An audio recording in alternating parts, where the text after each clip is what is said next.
由于村里没有医生，村长到镇里去拐了一个，为了留住他，100多个村民联合起来骗他，甚至不惜让美貌的春花主动现身。试问，这谁能不上当？在这个偏僻的小村庄，村民靠着一个矿洞养活了好几代人。终于有一天，矿洞彻底被挖空，村民们一下就没了收入来源，大部分人选择去镇里打工，不愿走的只能靠吃低保度日。可这点钱除了饿不死，啥也干不了。这天，事情迎来了转机，村长召开了5场大会，说一个大老板要来村里建工厂，所有村民既是员工也是股东，村子又可以富裕起来了。但有2个条件，村里的人口最少得有200人，而且还要有1名持有行医证的常驻医生。那问题就来了，人口还好说，可他们村有史以来就没有过医生，这去哪儿搞个医生来常驻啊？他们都把任务推给村长。对于大家这么不负责任的态度，村长觉得建厂的事儿根本没戏，于是带好行李，连夜去城里打工，把村长的位置传给了5常之一的老王。重担落到了身上，老王才知道村长这个位置不容易啊。想了一夜，他要负起这个责。当上村长的第1天，他就让人在网上发布招聘信息，内容是这样的：诚聘医生1名，工资500，五险一金没有，每天工作18个小时。看到这条信息的医生都笑了，这待遇狗都不干。1周过去了，就算老王把要求降低到兽医，也是一个来应聘的都没有。这天，镇上的交警拦下一辆违规驾驶的汽车，驾驶员求交警放他一马，我是一名医生，有急事，所以开得快了点。什么？医生？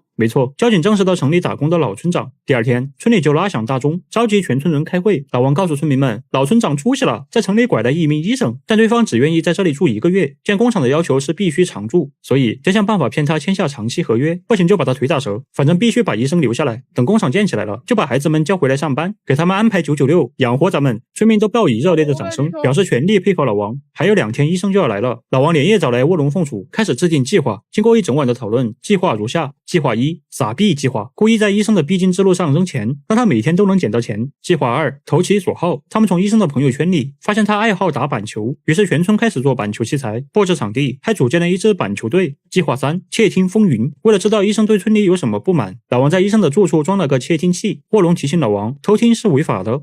这你就不懂了吧？他发现了才叫违法，没发现为什么罚？好像有点道理啊。有了这3个计划，相信医生肯定舍不得离开村子，要实在不行，就让春花出马勾引他，要再不行，就只能打断腿了。今天是医生抵达的日子，老王亲自到火车站迎接。医生一下火车就懵逼了，这村子竟如此偏僻。老王说，你别误会啊，我们村还得再走20公里呢。坐到老王借来的敞篷车，看着2侧迷人的自然风景，医生感慨，偏僻是偏僻了点，风景还可以哈。老王自豪地说，那当然，前面就是我们村最著名的景点山体滑坡，自建村以来呀，就滑在这儿没动过，所以村里另辟蹊径，建了一个敞篷缆车。老王和医生坐了上去，医生有些害怕地问， Perché è pericoloso?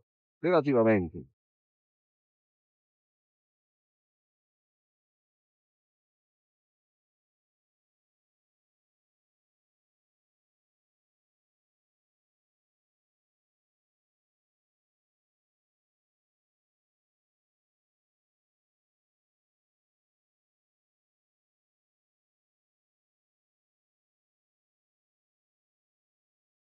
嗯。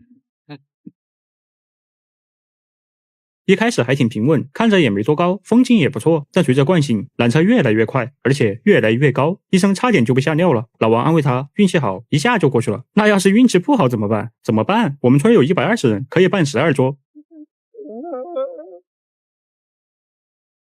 看来他们这次运气不错，顺利抵达了村子。医生醒过来后，觉得此地不宜久留啊，刚想说离开，就看到有人在打板球。老王说他们村最喜欢的运动就是板球，医生顿时来了兴致，立刻跑上去看。可是村民只是置办了一身行头，根本就没学会板球怎么打。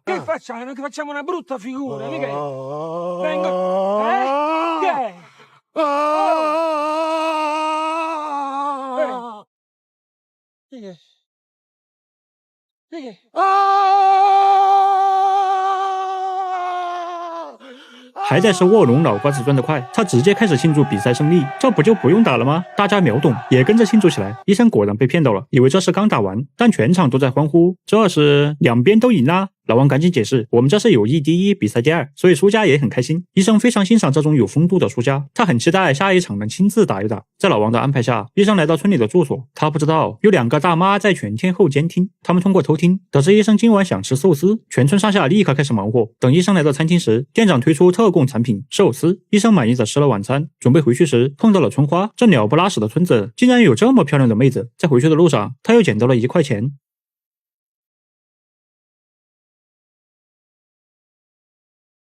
今天这一系列操作把医生彻底忽悠住了。这里有他喜欢的板球比赛，有他喜欢的食物，能捡钱，还有漂亮妹子，这里简直就是天堂啊！真不错，住在山里面真不错。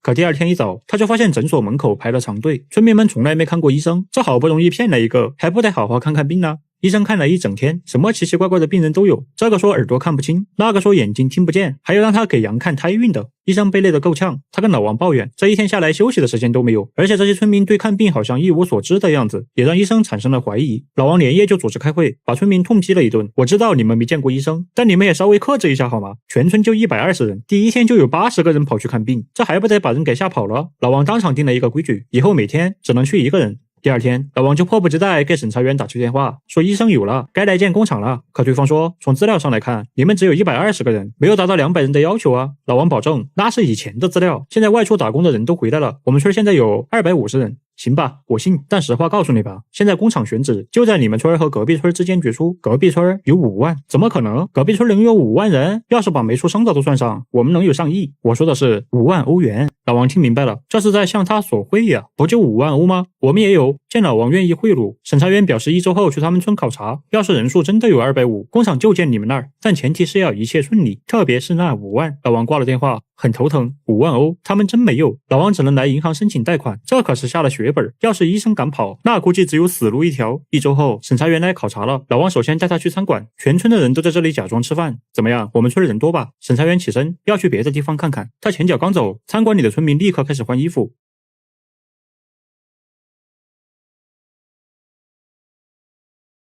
村民们抄小路转移到了教堂，等老王带着审查员推开教堂大门，里面坐满了人。等两人一走，村民又开始换衣服抄小路，出现在村里的各个角落。老王以为蒙混过关了，可临走前，审查员突然说：“老王，你骗我，还说有250人。”这起码得有2个250，审查员彻底服了，人口这关过了，接下来只要拿到医生的常住合同和5万欧的贷款就可以建厂了。接下来的日子，医生可谓是逍遥自在，每天的工作量就只有1个病人，想吃什么餐厅就有什么，天天都能捡到钱。村民还搭建天线陪医生看他们根本就看不懂的板球比赛。为了彻底让他自愿留下来，签约常住合同，春花主动跟他套近乎，这一来二去，医生彻底被迷住了。看来医生这条线是稳了，距离建厂只差5万欧。几天后，贷款有消息了。没通过，你在用途上填个贿赂官员，能通过才有鬼了。老王连夜去找卧龙商量，卧龙说：“我太困了，你跟我老婆商量吧。”老王和他老婆探讨了一整晚，也没想出法子。然而第二天，贷款竟然下来了，还得是凤楚靠谱啊！他本身就是银行派遣职员，他用自己所有资产和信誉担保，银行还是给通过了。这下条件全满足，投资方也派人来签了合同。然而没想到，整个村都被骗了。投资方在合同上做了手脚，他们根本就没打算建厂，只是在这儿设一个办公室，不是生产线，就是为了逃避缴税。也就是说，村民们不会有工作，村子也不会重新富裕起来，而医生也没有留下来的必要了。他临走前，春花把所有实情都向他坦白了。医生那个气啊，竟然全村合起伙来骗他，什么板球、捡钱都是假的。但他不知道，这些日子的相处，春花对他的好感并不假。他收拾好行李，打算回城里，大伙都来送别他。老王祝他一路顺风，有病再相会。可就在他要坐缆车的时候，突然有些舍不得。村民骗他，也只是想让村子有个好的未来。这些日子，他确实收获了很多快乐。虽然这里没有城市里的繁华，但也拥有城市里没有的宁静。最重要的是，他舍不得春花。看着眼前的缆车，他突发奇想，致富不一定非要靠工厂啊。电影最后，医生留了下来，把村子打造成了旅游地，高危滑翔索道，不仅风险高，费用还高。不过村里承诺，摔死了免费。